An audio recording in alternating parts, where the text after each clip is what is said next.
খুলনায় ৪ নভেম্বর ২০২৫ জ্ঞান, মুক্তি ও দেশপ্রেমের অনন্য মেলবন্ধন। এই স্লোগানকে ধারণ করে সরকারি হাজী মোহাম্মদ মহসিন কলেজ আয়োজন করা হয়েছে বাংলাদেশ জাতীয়বাদী ছাত্রদল মহসিন কলেজ শাখার উদ্যোগে বিতর্ক ও কুইজ প্রতিযোগিতা ২০২৫। প্রতিযোগিতায় ছিলেন তরুণ প্রজন্মের বুদ্ধি, যুক্তি ও দেশপ্রেম জাগ্রত করার এক অনন্য উদ্যোগ। অনুষ্ঠানে সভাপতিত্ব করেন কলেজ ছাত্রদলের সভাপতি কামরুল ইসলাম। আর সঞ্চালনায় ছিলেন সংগঠনের উদ্যমী কর্মী আবু উবাইদা মাহিম। প্রধান অতিথি হিসেবে উপস্থিত ছিলেন কলেজের অধ্যক্ষ প্রফেসর ফারুকে আজম মোহাম্মদ আব্দুস সালাম। বিশেষ অতিথি হিসেবে উপস্থিত ছিলেন সরকারি হাজী মোহাম্মদ মহসিন কলেজের সিনিয়র শিক্ষক মণ্ডলী, যারা তরুণদের জ্ঞান চর্চা ও চিন্তার বিকাশে এমন আয়োজন প্রশংসা করেন। বক্তারা বলেন, বিতর্ক ও কুইজ কেবল প্রতিযোগিতা নয়, এটি চিন্তাশীল নেতৃত্ব গঠনের এক কার্যকর মাধ্যম। আজকের তরুণরাই আগামীর রাষ্ট্রনায়ক।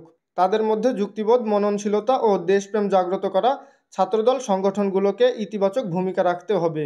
দিনব্যাপী এ আয়োজনে কলেজের বিভিন্ন বিভাগের শিক্ষার্থীরা অংশ নেয় প্রাণবন্ধন উদ্দীপনায়। কুইজ পর্বে শিক্ষার্থীরা ঐতিহাসিক, সাহিত্য, বিজ্ঞান ও সামাজিক বিষয় নিয়ে প্রতিযোগিতা করেন।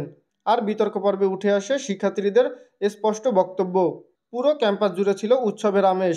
শিক্ষার্থীদের উচ্ছ্বাসে মুখরিত হয়ে ওঠে মহসিন কলেজ প্রাঙ্গণ। অনুষ্ঠানের শেষে বিজয়ীদের হাতে পুরস্কার তুলে দেন প্রধান অতিথি ও অতিথিবৃন্দ।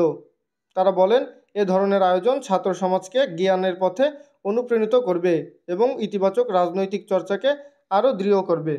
শেষে আয়োজকদের পক্ষ থেকে ভবিষ্যতে আরও বৃহৎ পরিসরে এ কর্মসূচি আয়োজনের প্রত্যাশা জানানো হয় এবং সুবিচারের পক্ষে থাকব, এটাই আমাদের মূল উদ্দেশ্য।